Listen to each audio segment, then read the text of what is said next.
السلام عليكم ورحمة الله وبركاته. أعوذ بالله من الشيطان الرجيم. بسم الله الرحمن الرحيم. الحمد لله رب العالمين والصلاة والسلام على سيد المرسلين وعلى آله وصحبه الفائزين. أما بعد. ബഹുമാനികളായ മുഅ്മിനീങ്ങളെ, പ്രിയപ്പെട്ട ശ്രോതാക്കളെ, ഇന്ന് ഒരുപാട് ആളുകൾ ബുദ്ധിമുട്ടുന്ന, ഒരുപാട് ജനങ്ങളെ ഉറക്കം കെടുത്തുന്ന, വളരെ വ്യാപകമായി നമ്മുടെ നാടുകളിൽ, നമ്മുടെ വീടുകളിൽ, നമ്മുടെ സ്ഥാപനങ്ങളിൽ സംഭവിച്ചു കൊണ്ടിരിക്കുന്ന ഒന്നാണ് സിഹിർ എന്നുള്ളത്. മറ്റുള്ളവർ നമുക്കെതിരെ ചെയ്യുന്ന മാരണം.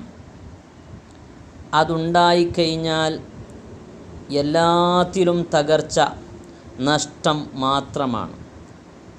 രോഗങ്ങൾ, അപകടങ്ങൾ, പ്രയാസങ്ങൾ, ദുഃഖങ്ങൾ വർദ്ധിച്ച് ഉണ്ടായിക്കൊണ്ടേയിരിക്കും. കുടുംബ ബന്ധങ്ങൾ തകർന്നു പോകും. ദാമ്പത്യ ജീവിതം പാടെ നശിച്ചു പോകും. ഭാര്യ ഭർത്താക്കളുടെ ഇടയിൽ എന്നും പ്രശ്നമായിരിക്കും, കലഹങ്ങളായിരിക്കും. കച്ചവടം, ബിസിനസ് പോലെയുള്ളവ പാടെ നഷ്ടത്തിലായി എല്ലാം അവസാനിച്ചു പോകും. ഇങ്ങനെ തുടങ്ങിയ ഏതൊരു വിഷയം എടുത്തു നോക്കിയാലും പ്രയാസങ്ങൾ, ബുദ്ധിമുട്ടുകൾ മാത്രമാണ്, സങ്കടങ്ങൾ മാത്രമാണ്. അപ്പോൾ അങ്ങനെയുള്ള ഒരു കാലത്താണ് ഇന്ന് മനുഷ്യൻ ജീവിച്ചു കൊണ്ടിരിക്കുന്നത്. ഒരാളെ നേരിട്ട് അവനെ നേരിടാൻ കഴിയാതിരിക്കുമ്പോൾ കുറുക്കുവഴി സ്വീകരിച്ചും കൊണ്ട് ചെയ്യുന്ന ഒന്നാണ് സിഹിർ എന്നുള്ളത്. നമ്മുടെ നാടുകളിൽ ഇന്ന് വ്യാപകമായി കണ്ടുകൊണ്ടിരിക്കുന്ന ഒരു പ്രവണതയാണ് ഇത്.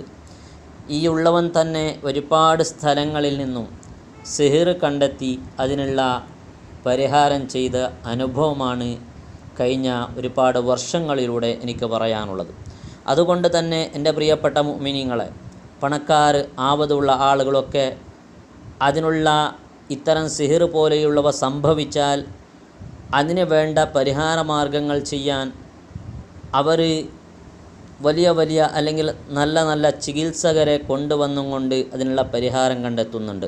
പക്ഷേ പാവങ്ങളായ ആളുകൾ, പണമില്ലാത്തവർ, പൈസയില്ലാത്തവർ ഇത്തരം സിഹിർ സംഭവിച്ചു പോയാൽ അതിനുള്ള ഒരു ചികിത്സ അല്ലെങ്കിൽ പ്രതിവിധി കാണാൻ സാധിക്കാതെ, അതിന് വേണ്ട പൈസ ചിലവാക്കാൻ അവരുടെ കയ്യിലില്ലാതെ അവരുടെ ജീവിതത്തിൻ്റെ അവസാനം വരെ ഈ സിഹിറിൻ്റെ ബുദ്ധിമുട്ടുകൾ അനുഭവിച്ച് അവരവസാനം മരണത്തിലേക്ക് മല്ലിടുകയാണ്. അപ്പോൾ അതുകൊണ്ട് പാവങ്ങളായ ആളുകൾക്ക് ഇത്തരം സിഹിറിൻ്റെ ബുദ്ധിമുട്ടുകളിൽ നിന്ന് രക്ഷപ്പെടാൻ വേണ്ടി ഒരു പരിഹാരമാർഗം എല്ലാവർക്കും ചെയ്യാൻ പറ്റിയ ഒരു കാര്യവുമായിട്ടാണ് പ്രിയപ്പെട്ടവരെ ഞാൻ നിങ്ങളുടെ മുമ്പിലേക്ക് വന്നത്.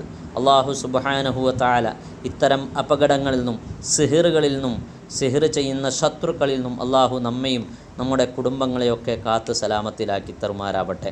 പ്രിയപ്പെട്ട മുഅ്മിനീങ്ങളെ, ഈ പറയാൻ പോകുന്ന വിഷയം അതുപോലെ നാം ചെയ്യുകയാണെങ്കിൽ തീർച്ചയായും സിഹിർ കണ്ടെത്തിക്കൊണ്ട് അതിൻ്റെ പ്രവർത്തനങ്ങളെ നിർവീര്യമാക്കാൻ, അല്ലെങ്കിൽ അതുകൊണ്ട് യാതൊരു എഫക്റ്റുമില്ലാത്ത നിലക്ക്, അത് നമുക്കെതിരെ ഫലിക്കാത്ത നിലക്ക് അതിനെ നിർവീര്യമാക്കാൻ സാധിക്കുന്ന ഒരു കാര്യമാണ്.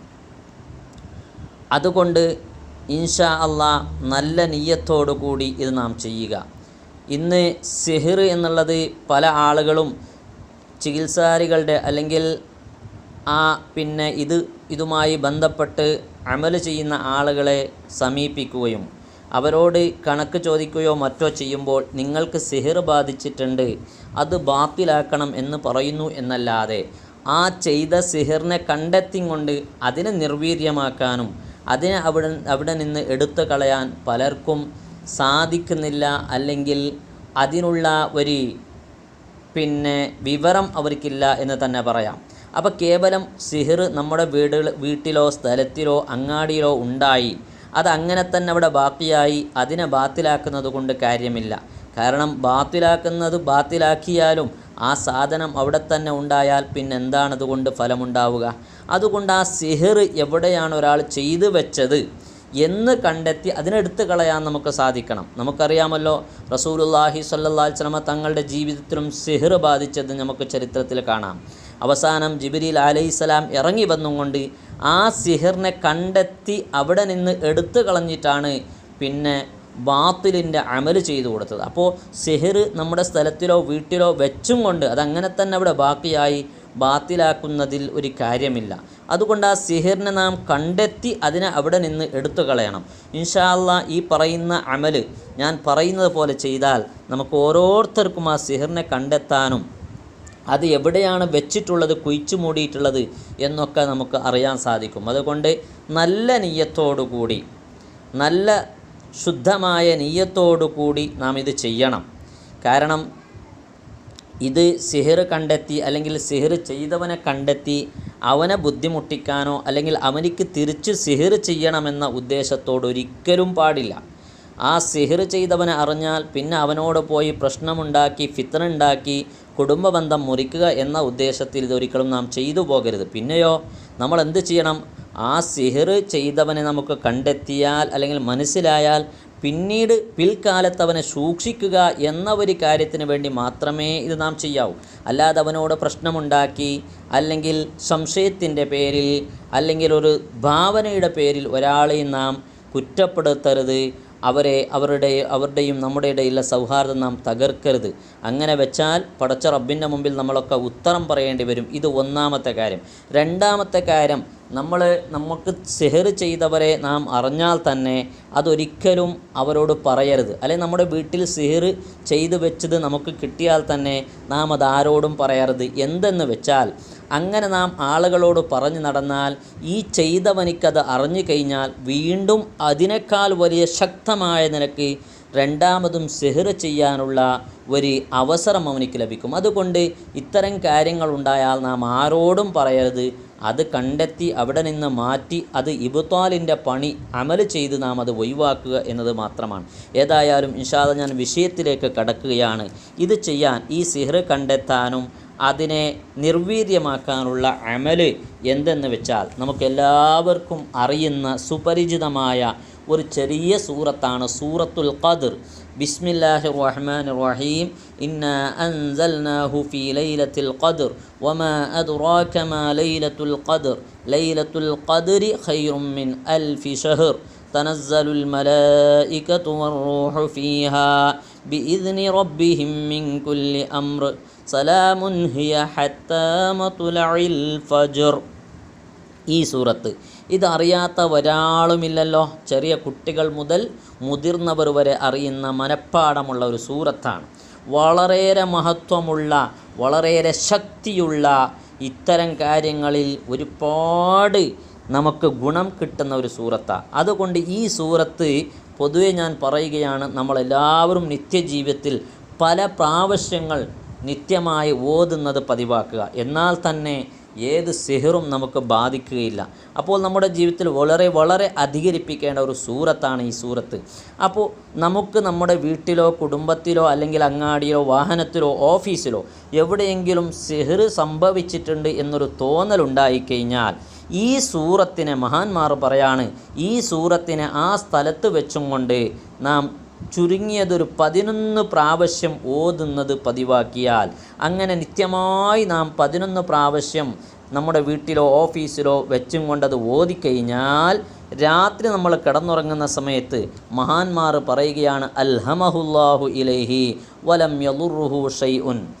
ആ സിഹിർ എവിടെയാണോ ചെയ്തു വെച്ചിട്ടുള്ളത് ആ സ്ഥലം അല്ലാഹു തആല നമുക്ക് ഇൽഹാമിലൂടെ, ഒന്നിരിക്കലോ സ്വപ്നത്തിൽ അല്ലെങ്കിൽ നമ്മുടെ മനസ്സിലേക്ക് തന്നെ അത് നേരിട്ട് അല്ലാഹു തആല തോന്നിപ്പിച്ചു തരും. ആ സ്ഥലം, ആ സിഹിർ കുഴിച്ചിട്ടുള്ള ആ പോയിൻ്റ് നമുക്ക് അല്ലാഹു തആല അറിയിച്ചു തരും. അങ്ങനെ അത് അവിടുന്ന് എടുത്തു മാറ്റിക്കഴിഞ്ഞാൽ വലം യളുറുഹു ഷൈഉൻ, പിന്നെ നമുക്ക് ഒരു നിലക്കും ബുദ്ധിമുട്ടുണ്ടാവുകയില്ല എന്ന് മഹാന്മാർ അവരുടെ ഗ്രന്ഥങ്ങളിൽ രേഖപ്പെടുത്തുകയാണ്. മഹാന്മാർ മറ്റൊരിടത്ത് പറയുന്നത് നമുക്ക് കാണാം, ഒമൻ ഖറഅഹാ ഫീ ബൈത്തിൻ ഫീഹി സിഹ്റുൻ ലാ യഅരിഫു മകാനഹു. ഒരാളുടെ വീട്ടിൽ സിഹിർ സംഭവിച്ചു, പക്ഷേ ഏത് സ്ഥലത്താണ് ആ സിഹിർ ചെയ്തു വെച്ചിട്ടുള്ളത് എന്ന് അറിഞ്ഞില്ല. വല മൗദിഅ ദഫനിഹി, അതിനെ കുഴിച്ചിട്ടുള്ള സ്ഥലം അറിയാതെ വന്നാൽ ഇത് ഒരാൾ അങ്ങനെ പതിവാക്കുകയാണെങ്കിൽ, ഓതി പതിവാക്കുകയാണെങ്കിൽ അൽഹമഹുല്ലാഹു ഇലൈഹി വലം യളുറുഹു ഷൈഉൻ, ഇതിനെ അള്ളാഹു താല അവനിക്ക് ആ സ്ഥലം തോന്നിപ്പിച്ചു കൊടുക്കും, പിന്നീട് അവനിക്ക് ഒരു നിലക്കും ബുദ്ധിമുട്ടുണ്ടാവുകയില്ല എന്ന് മഹാന്മാർ അവിടെ ഗ്രന്ഥങ്ങളിൽ രേഖപ്പെടുത്തിയതായി കാണാം. അപ്പോൾ അതുകൊണ്ട് ഈ ചെറിയ സൂറത്ത് നമുക്കെല്ലാവർക്കും അറിയുന്ന സൂറത്താണ്. നമ്മുടെ ജീവിതത്തിൽ വളരെ വളരെ നാം അധികരിപ്പിക്കുക. എന്നാൽ സിഹിറിൻ്റെ ബുദ്ധിമുട്ടിൽ നിന്ന് രക്ഷപ്പെടാനും ആ സിഹിർ കണ്ടെത്താനും അതിൻ്റെ ആളുകളെ അറിയാനും നമുക്ക് സാധിക്കും. അതുകൊണ്ട് എല്ലാവരും ഈ ഒരു അമല് ഈ പറഞ്ഞതുപോലെ ചെയ്യുക. അല്ലാഹു സുബ്ഹാനഹു വ തആല എല്ലാവിധ സിഹിറുകളിൽ നിന്നും ഷർറുകളിൽ നിന്നും പടച്ച റബ്ബ് നമ്മളെയൊക്കെ കാത്ത് സലാമത്തിലാക്കട്ടെ. അസ്സലാമു അലൈക്കും വറഹ്മത്തുള്ളാഹി വബറകാതുഹു.